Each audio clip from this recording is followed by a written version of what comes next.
Travels and talks, गाथाओं और गपशप के इस चैनल में आपका स्वागत है। ये मदर मेरी का मकबरा है। ये मकबरा पाकिस्तान के शेखुपुरा में मरियमाबाद नाम के गांव में है।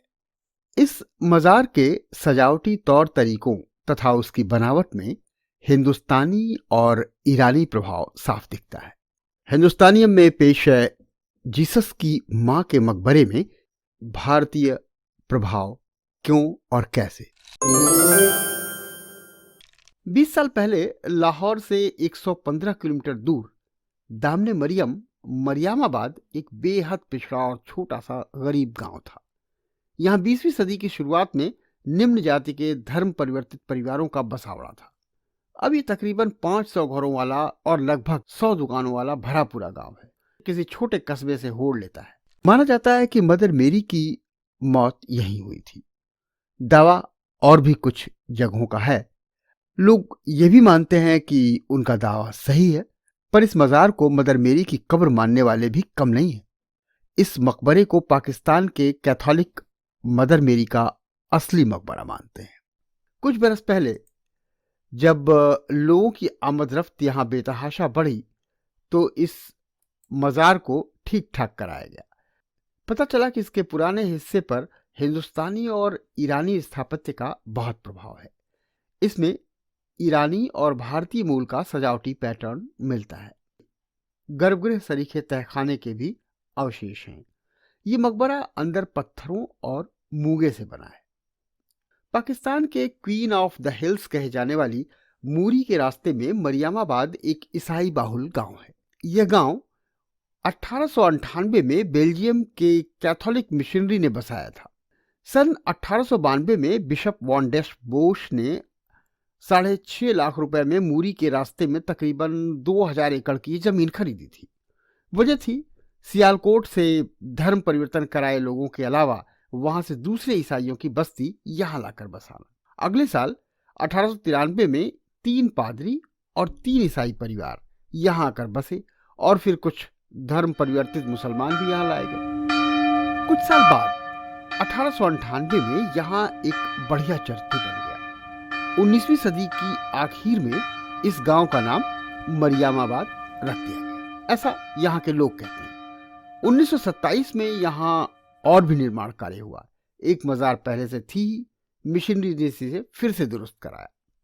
वैसे इस मकबरे की कहानी आज तक एक रहस्य बनी हुई है। बात आगे बढ़े इससे पहले गुजारिश है कि कृपया चैनल को सब्सक्राइब कर लें। सब्सक्राइब का बटन दबाएं ताकि जब भी हम कुछ नया लाएं पहली खबर आप तक आए। कुछ लोग मानते हैं कि मरियम के पति जो उस कलहट इलाके के मुखिया थे, उन्होंने अपनी बीवी के प्यार और सम्मान में इसे बनवाया। तो कुछ कहते हैं कि नहीं, ये मकबरा नहीं मस्जिद है। मरियम ने अपने आखिरी आरामगाह के लिए इसे चुना और खुद अपना मकबरा बनवाया। पर ऐसा क्यों है? इस मकबरे में भारतीय और ईरानी स्टाइल का असर क्यों दिखता है? ये अभी भी सवालों जवाबों के बीच में फंसा हुआ है। खैर, लोग अब इस जगह को दामने मरियम कहते हैं, तो पाकिस्तान सरकार इसे नेशनल मरियम श्राइन कहता है। फिलहाल आज यहाँ एक बड़ा सा अहाता है जिसे मैदान मरियम कहते हैं। इसमें एक चर्च है और मदर मरियम की मूर्ति भी। कुछ और मूर्तियां जगह जगह पर बनवा दी गई हैं। एक टावर नुमा क्रॉस भी है यहाँ पर। 1949 में एक ईसाई धर्मगुरु फादर एमानुएल असी वहां गए। 3 दिन रहे। यह सितंबर की 4 तारीख थी। तभी से यहाँ 3 दिन तक श्रद्धालुओं के जुटने की शुरुआत हुई। आज मदर मरियम की मजार पर हर साल 15-20 लाख लोगों का जाना आना होता है। इस बार यहाँ लगने वाला सालाना उर्स या मेला कोरोना के चलते नहीं जुटा। अब लेंट के मौके पर मेला लगेगा। लेंट ईस्टर से 6.5 हफ्ते पहले मनाया जाता है। अब की बार यह अगले साल 17 फरवरी को है। ये भी मुश्किल ही लगता है। 1950 से 1990 तक जुटान में बहुत भीड़ नहीं होती थी। ये महज कुछ कैथोलिक धर्मगुरुओं और थोड़े से धर्मावलंबियों का आयोजन भर था। मरियमाबाद के कैथोलिक ईसाइयों ने आसपास के मुसलमान बाहुल गांवों की होड़ में करीब 30 साल पहले अपने वहां एक मेला शुरू किया। इस मेले की मरियमाबाद में एक शोभा यात्रा भी निकलती है। विगत 2 दशकों से ये खूब मशहूर है। खास तौर पर 1990 के बाद एक साल बहुत से श्रद्धालु यहाँ दूर दूर से साइकिल यात्रा करके आए और कई साल तक लगातार आते रहे। तब से मेला जम गया। इस तीर्थ पर आने को ज़ियारते मुक़द्दस मरियम कहते हैं। मेले में बसों और साइकिलों से लाखों लोग पहुंचते हैं। अपनी कार से अथवा ट्रेन के बाद कोई वाहन लेकर आने वाले भी कम नहीं है। बहुत से लोग पैदल भी पहुंचते हैं। ज्यादातर श्रद्धालु कैथोलिक ईसाई होते हैं, पर दूसरे ईसाई समुदाय के लोग भी आते हैं यहाँ। अचरज की बात है कि यहाँ सिख, पंजाबी, हिंदू और तो और मुसलमान भी आते हैं। इस्लाम को मानने वाले भी यहाँ से जुड़े चमत्कार में अकीदा रखते हैं। एक औरत को बेटा इन्हीं मदर की वजह से हुआ और गले में सोने की माला डाले गाय वाला किस्सा यहाँ के मुसलमानों में तो आम है। पानी का शराब बन जाना और भी कुछ इस तरह की कहानियां बहुत प्रचलित हैं। मुसलमान यहाँ कुरान में सूरह मरियम होने की बात तो करते हैं, लेकिन मरियमाबाद में मदर मेरी की प्रशंसा में की जाने वाली नोवीना प्रेयर में हिस्सा नहीं लेते। खैर, जैसे मज़ारों पर चादर चढ़ाई जाती है, वैसे ही इस्लामी रिवाज यहाँ पर भी है। फूलों की चादर चढ़ाई जाती है और फूल चढ़ाए जाते हैं। हिंदू परंपराओं का प्रभाव भी आप मदर मेरी की मज़ार पर देख सकते हैं। मदर मेरी की आजमकद मूर्ति को खूबसूरत साड़ी पहने देखना ऐसा लगता है कि इसका भारतीयकरण हो गया है। ठेठ भारतीय शैली में वैसी ही रंगीन साड़ी जैसी भारत के वेलंकनी चर्च में अक्सर मदर मेरी को पहनाया जाता है।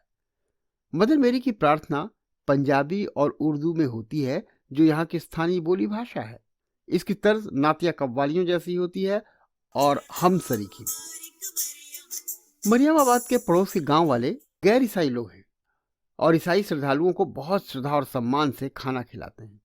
3 दिन के इस मेले के दिनों में बहुत दूर दूर से दुकानदार यहाँ आते हैं और फूल माला और खाने का सामान बेचते हैं। यहाँ मिठाई, अगरबत्ती, रोजरी, क्रॉस, माला, बनावटी गहने, खाने पीने के सामान, कोल्ड ड्रिंक्स, धार्मिक किताबें, कार्ड, पोस्टर और दूसरी धार्मिक वस्तुएं बिकती हैं। कैथोलिक समुदाय के लोग इस दौरान खूब मौज मजा मनाते हैं और यहाँ बड़ी रौनक रहती है। भारतीय कैथोलिकों की पहुंच यहाँ तक कम है, वरना वे ईसा की माँ की मज़ार की भारतीय स्थापत्य और सजावटी शैली के बारे में जरूर कुछ और कहते। वे बताते कि चूंकि ईसा कश्मीर आए और वो कश्मीर मध्य पूर्व होते हुए यहाँ आए, ईसा अपने परिवार के साथ, माँ के साथ ईरान में ठहरते हुए यहाँ आए। ऐसे में मदर मरियम के ईरानी लोगों से संपर्क रहे होंगे तथा भारत में आ बसने से यहाँ के लोगों के साथ भी उनके संबंध बने होंगे। ऐसे इलाके में और इस इलाके में ईरानी कारीगरों का समय समय पर आना जाना लगा रहता था, खास तौर से भवन निर्माण वाले लोगों का। तो ये वजहें हो सकती हैं कि मदर मेरी की मज़ार में भारतीय और ईरानी स्थापत्य का प्रभाव साफ साफ दिखता है। इस एपिसोड में यहीं तक। आपने समय दिया, धन्यवाद। आपको हमारी पेशकश कैसी लगी कमेंट में लिखिएगा जरूर। आपको तो पता ही होगा, अनलिमिटेड इंडियोलॉजी का यूट्यूब पर एक ही पता है, हिंदुस्तानियम टेल्स एंड टॉक्स।